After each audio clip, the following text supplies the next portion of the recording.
Matindi po yung mga request at motion ng mga kongresista doon sa Justice Committee hearing para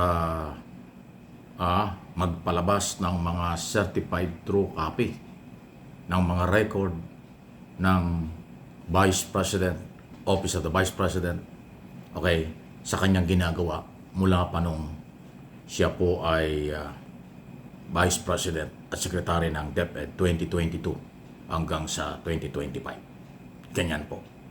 Una dyan ay naaproba ng komite na ang NBI, National Bureau of Investigation, ay magbigay ng report at certified lahat ng record, video, picture at resulta ng kailang investigasyon tungkol dun sa pagbabanta na ipinag-utos ni Sara Duterte noong November 23,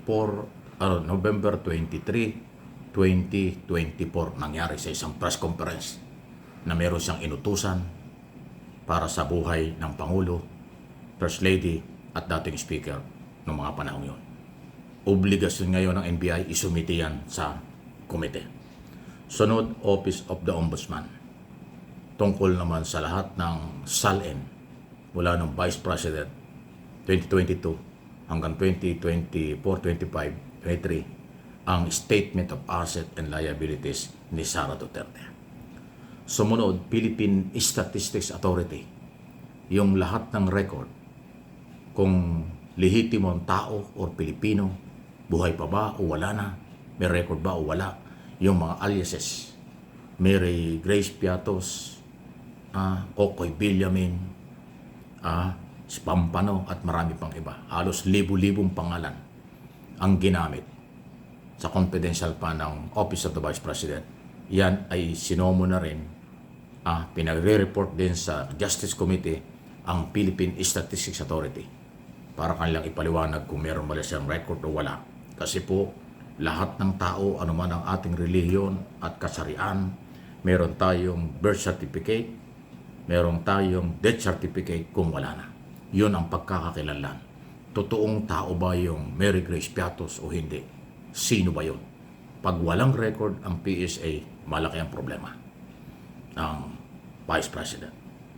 Pati yung DepEd, okay, ay pinagpapaliwanag din. At ito yung pinakamatindi.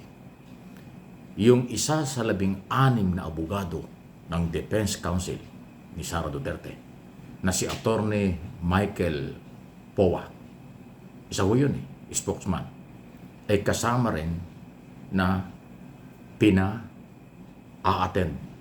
pinahaharap sa Committee on Justice, hindi bilang abogado ni Sara Duterte.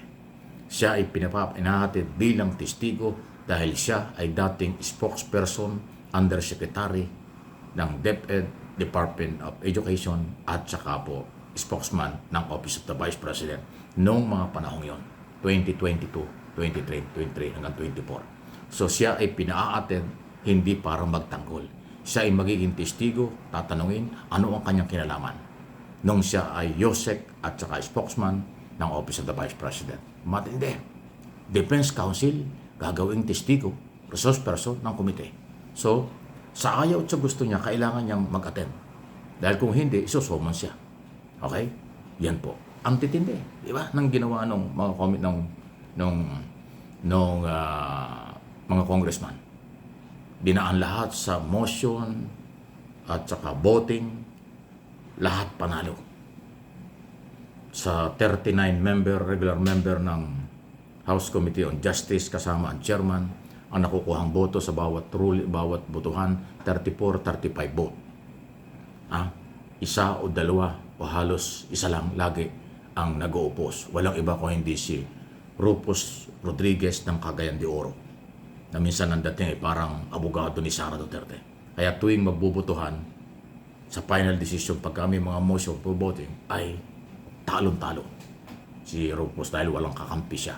Majority 34 to 35 ng mga present congressman sa Committee on Justice ang nagdidesisyon na pabor, isomon, i-report sa komite ang lahat ng record, NBI, Ombudsman at PSA at yung iba pa.